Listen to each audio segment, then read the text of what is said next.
Now students, इतना सब करने के बाद में भी हमारी पॉपुलेशन लगातार बढ़ रही है। जैसे कोई बॉम्ब एक्सप्लोड होता है, ऐसे ही हमारी पॉपुलेशन एक्सप्लोजन के कगार पर है। आइए समझते हैं कैसे।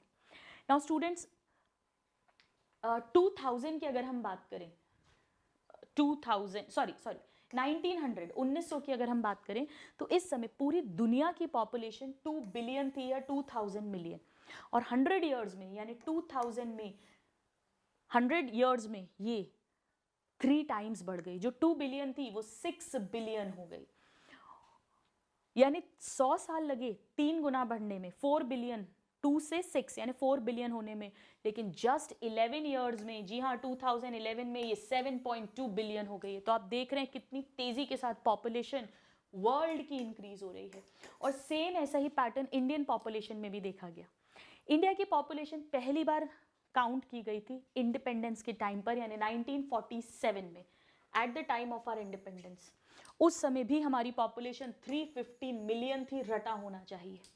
और 2000 में जब इसको दोबारा से रिव्यू किया गया, जब वर्ल्ड की पॉपुलेशन कितनी हो गई थी बताओ मुझे, 2 से 6 बिलियन, उस समय इंडिया की पॉपुलेशन 1 बिलियन पहुंच गई थी। यानी 6 बिलियन वर्ल्ड की पॉपुलेशन है, 1 बिलियन इंडिया की पॉपुलेशन है, यानी हर 6 में से एक इंसान हिंदुस्तानी है। 1 out of 6 people is an Indian. और स्टूडेंट्स, 2011 में जब वर्ल्ड की पॉपुलेशन 7.2 बिलियन हो गई है, उस समय इंडिया की पॉपुलेशन 1.2 बिलियन एक्चुअली इसे क्रॉस कर चुकी है। यानी पॉपुलेशन लगातार बढ़ रही है। बट एक मज़ेदार बात आपको बताती हूँ कि बेटर मेडिकल फैसिलिटीज़ के कारण से मैटरनल मोर्टेलिटी रेट कम हो गई है, इन्फेंट मोर्टेलिटी रेट कम हो गई है, यानी डिलीवरी के बाद मदर्स की डेथ रेट कम हो गई है, चिल्ड्रन की डेथ रेट कम हो गई है, ओवरऑल डेथ रेट कम हो गई है। सो डेथ रेट कम हो गई है, एक्चुअली बर्थ रेट भी कम हुई है, क्योंकि कॉन्ट्रासेप्टिव मेथड्स यूज हो रहे हैं, गर्भ निरोधन हो रहा है, बच्चे कम पैदा हो रहे हैं, लेकिन बर्थ रेट कम हुई है, डेथ रेट ज़्यादा कम हुई है बेटर मेडिकल फैसिलिटीज़ के कारण। तो ओवरऑल अभी भी बर्थ ज़्यादा है एज कंपेयर टू डेथ, तो अभी भी लगातार पॉपुलेशन इंक्रीज हो रही है। बस यही यहाँ पर सब कुछ लिखा है।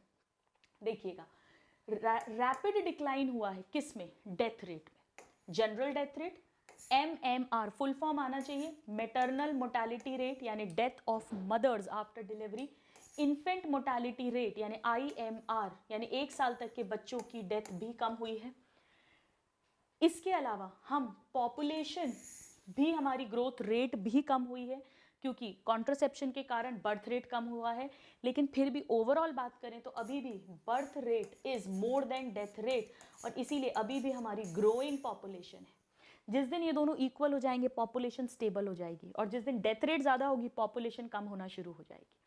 नाउ इसके अलावा students, people in the reproductive age group, यानी जो रिप्रोडक्टिव एज ग्रुप वाले लोग हैं उनका नंबर बढ़ गया है, इंक्रीज हुआ है। ये हर वर्ड आना चाहिए सीधे सीधे सीधे। नाउ 2011 के सेंसस को अगर हम माने तो हमारी जो ग्रोथ रेट है, पॉपुलेशन की बढ़ोतरी की दर, ग्रोथ रेट, वो कितनी है पता है आपको, 2% से कम। 2% से कम मतलब हर साल 1000 लोगों पे 2 people, new people are getting added. मतलब every year on every 1000 individuals 2 new people are getting added. जितने मर रहे हैं उतने तो पैदा हो ही रहे हैं, प्लस 2 नए पैदा हो रहे हैं। This is what it means, very very important. और ये काफ़ी हाई पॉपुलेशन ग्रोथ रेट है, इस हिसाब से बहुत जल्दी हमारी पॉपुलेशन इंक्रीज होगी। ऐसा कहते हैं स्टूडेंट्स की 40 ईयर्स में हमारी पॉपुलेशन डबल हो जाएगी अगर इसी रेट से इंक्रीज हुई। नाउ ये बहुत ही अलार्मिंग यानी बहुत ही खतरनाक सिचुएशन है, और अगर ऐसा होगा तो फिर फूड, क्लोथिंग, शेल्टर सब के लिए मारामारी हो जाएगी। तो इसके लिए गवर्नमेंट क्या कर रही है, आइए देखते हैं। इसके लिए सबसे ज़रूरी है स्टूडेंट्स, लोगों को मोटिवेट करना टू हैव स्मॉलर फैमिलीज। अब कैसे मोटिवेट करें? गवर्नमेंट ऑफिसेज में आपको पता है कि जिन लोगों के 2 चिल्ड्रन होते हैं और उसके बाद अगर वो नसबंदी करा लेते हैं, यानी permanent sterilisation, that they will not have more children, तो उन्हें गवर्नमेंट अपनी तरफ से इंसेंटिव्स देती है, यानी कुछ ना कुछ पुरस्कार, कुछ कुछ प्रमोशन या कुछ अमाउंट ऑफ मनी एक्सेट्रा। इसके अलावा गवर्नमेंट ने शादी की जो एज है, लीगल एज, उसे इंक्रीज कर दिया। आप सब जानते हैं लड़कियों के लिए 18 ईयर्स एंड बॉयज़ के लिए 21 ईयर्स, मेल्स के लिए, यानी जो मैरिज की एज है उसे इंक्रीज कर दिया गया है। पीपल को लोगों को मोटिवेट किया है to have smaller families by using contraceptive. So this is the third method. और इसके अलावा कई तरह के स्लोगन्स, कई तरह के एडवर्टाइजमेंट्स हैं, जैसे हम दो हमारे दो, और यही नहीं अब तो बच्चा एक ही अच्छा, यानी कि वन चाइल्ड इज इनफ. इस तरह के भी स्लोगन्स गवर्नमेंट रेज करती है. अब मैंने क्या किया है, इन सब के लिए एक ट्रिक बना दी है. ट्रिक ये है कि आप सब जानते हैं education is must for future planning. Education मतलब mass media and print media के थ्रू एजुकेट कर रहे हैं, जैसे हम दो हमारे दो, बच्चा एक ही अच्छा. इंसेंटिव्स दे रहे हैं to couples having less number of children. Marriageable age increased, males की 21 और फीमेल्स की 18. एंड फैमिली प्लानिंग का मतलब होता है contraceptive methods to motivate smaller families. Now अब हम आते हैं इस चैप्टर के एक बहुत इंपॉर्टेंट टॉपिक पर, जिस पर कम से कम वन क्वेश्चन आता ही आता है, and that is contraception. Conception का मतलब होता है प्रेगनेंसी, और कॉन्ट्रा मतलब होता है एंटी, यानी कोई ऐसा substance which will not let the pregnancy happen, यानी जो गर्भ का निरोधन करेगा, गर्भ निरोधन जिससे प्रेगनेंसी ना हो. एक आदर्श कॉन्ट्रासेप्टिव कैसा होना चाहिए, एक ट्रिक से समझाती हूँ आपको ताकि आप कभी नहीं भूले. बताओ मुझे इंग्लिश के 5 वॉवल्स कौन से, AEIOU. और कार या टू व्हीलर में क्या जरूरी है अपने साथ रखना, RC यानी रजिस्ट्रेशन सर्टिफिकेट. सो AEIOU RC. एक आदर्श आइडियल कॉन्ट्रासेप्टिव में क्या होना चाहिए, इजीली अवेलेबल. पता पड़ा बहुत अच्छा कॉन्ट्रासेप्टिव है पर मिलता ही नहीं है लोगों को, तो फिर how will they use. Second, effective होना चाहिए. इफेक्टिव तो होना ही चाहिए ना, वरना पता पड़ा कॉन्ट्रासेप्टिव यूज कर और फिर भी प्रेगनेंसी हो गई. No interference with sexual activity so that people will be motivated to buy it. Then zero, ये ओ का मतलब है जीरो साइड इफेक्ट्स. ऑफकोर्स अगर साइड इफेक्ट्स होंगे तो फिर कोई नहीं खरीदेगा, कोई यूज नहीं करेगा. यूजर फ्रेंडली मतलब जो आसानी से उसका यूजर है वो बहुत आसानी से उसको यूज कर पाए. आर मतलब रिवर्सिबल. रिवर्सिबल मतलब जब तक यूज कर रहे हैं तब तक प्रेगनेंसी ना हो, बट जब भी कपल डिसाइड करेगा टू हैव अ चाइल्ड, वो उसे यूज करना बंद करेगा और उसका इफेक्ट रिवर्स हो जाए, यानी now they can have a child. Of course this would be ideal. And C मतलब चीप. मान लो उसमें ये सब क्वालिटीज़ हैं पर वो बहुत महंगा है, हज़ारों में, तो फिर कोई भी अफोर्ड नहीं कर पाएगा. बस यही सब लिखा हुआ है यहाँ पर. कैसा होना चाहिए ideal contraceptive, available, effective, then user friendly, reversible, no और least side effect, and no interference with sexual activity और सेक्शुअल डिजायर. अब स्टूडेंट्स कॉन्ट्रासेप्टिव्स को किस तरह से डिवाइड करते हैं. एक तो कुछ कॉन्ट्रासेप्टिव्स हैं जो नेचुरल प्राकृतिक मेथड है, यहाँ पर हम कुछ भी आर्टिफिशियली यूज़ नहीं कर रहे हैं, उसे कहते हैं नेचुरल या ट्रेडिशनल. और बाकी सारे आते हैं आर्टिफिशियल मेथड्स में, जहाँ हम कुछ ना कुछ यूज़ करेंगे.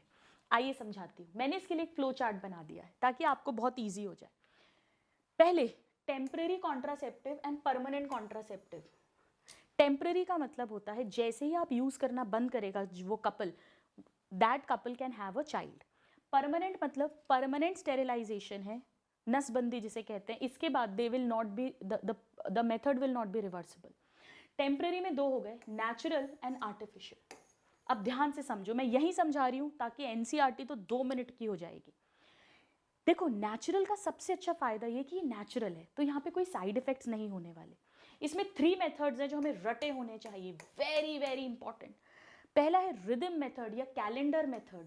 समझो आप सबको ह्यूमन रिप्रोडक्शन का बेसिक आइडिया है कि जो ओव्यूलेशन होता है लेडी में, अगर उसकी रेगुलर मेंस्ट्रुअल साइकिल है तो वो 14th डे पे होता है, 14th डे पे. और इसी टाइम पर अगर स्पर्म आएगा वेजाइना में और फिर फैलोपियन ट्यूब में तो उनकी मीटिंग होगी, तो प्रेगनेंसी का चांस है. अगर हम प्लस माइनस भी मान लें एक एवरेज, तो 10th से 17th डे मान लेते हैं मेंस्ट्रुअल साइकिल का. तो अगर इस टाइम पर कोई couple sexual activity, sexual intercourse को अवॉइड कर दे तो क्या होगा, तो स्पर्म और एग की मीटिंग का चांस ही नहीं रहेगा, प्रेगनेंसी होने का चांस ही नहीं है. इसे कहते हैं कैलेंडर मेथड. कैलेंडर क्यों कह रहे हैं, रिदम क्यों कह रहे हैं, क्योंकि एक लय में हर महीने, एवरी मंथ, इस टाइम पर they have to avoid physical contact. इसे पीरियोडिक एब्सटिनेंस भी कहते हैं. एब्सटिनेंस मतलब they are absent from that activity. So it prevents insemination और फर्टिलाइजेशन. फर्टिलाइजेशन नहीं होगा क्योंकि सीमन पहुंच ही नहीं रहा है during this time. Very very important. Now second method. Second method जो है स्टूडेंट्स, उसे कहते हैं कॉइटस इंटरप्टस या विड्रॉल मेथड. मतलब इस टाइम पर भी they will have sexual coitus, but before release of semen, if the male partner can withdraw the penis out of the vagina, withdraw कर रहा है या कॉइटस को बीच में रोक रहा है, तो कॉइटस इंटरप्टर्स, जैसे इंटरवल होता है मूवी में, या विड्रॉल मेथड, यहाँ पर भी इंसेमिनेशन या फर्टिलाइजेशन प्रिवेंट हो रहा है। And last but not the least, lactational amenorrhoea. Amenorrhoea आप जानते हैं, नो मेंस्ट्रुअल साइकिल, और लैक्टेशन मतलब ब्रेस्ट फीडिंग। आप सबको पता है कि जब मदर ब्रेस्ट फीडिंग होती है उस समय पर उसके बॉडी में प्रोलैक्टिन लेवल्स बहुत हाई होते हैं, और ये जो प्रोलैक्टिन हार्मोन होता है स्टूडेंट्स, ये FSH को सप्रेस कर देता है, और जब FSH सप्रेस रहेगा तो फॉलिकल डेवलपमेंट नहीं होगा, ओव्यूलेशन नहीं होगा, प्रेगनेंसी का चांस नहीं होगा। बट ये सिर्फ और सिर्फ 6 मंथ्स आफ्टर डिलीवरी ही एप्लीकेबल है। उसके बाद अगर लेडी ब्रेस्ट फीड करती भी है तो भी बॉडी में प्रोलैक्टिन लेवल कंपैरेटिवली कम हो जाता है, ये उतना सप्रेशन नहीं रहता है, ओव्यूलेशन होता है, प्रेगनेंसी का चांस होता है। स्टूडेंट्स, आपको पता है मैं गायनेक हूँ, और हमारे कंट्री में मोस्ट ऑफ द वुमेन जो हैं उनकी जो एक्सीडेंटल प्रेगनेंसी है वो इसी टाइम पर होती है, because they don't know all the rules. They think that if I am breast feeding, if I am lactating, that means I will not get pregnant, but this is not true. This is applicable only till 6 months after delivery. इस point पे बहुत question आता है। दूसरा, exclusive breast feeding होनी चाहिए। ऐसा नहीं कि 2 महीने बाद ही वो उसने चाइल्ड को कुछ और भी फीड करना शुरू कर दिया, क्योंकि इसका मतलब है अगर एक्सक्लूसिव ब्रेस्ट फीडिंग नहीं है तो प्रोलैक्टिन ज़्यादा नहीं बनेगा, FSH ज़्यादा सप्रेस नहीं होगा, ओव्यूलेशन पूरी तरह से नहीं रुकेगा। और थर्ड कंडीशन है कि उस लेडी के मेंसेस नहीं आने चाहिए, तभी तो एमेनोरिया कहा है।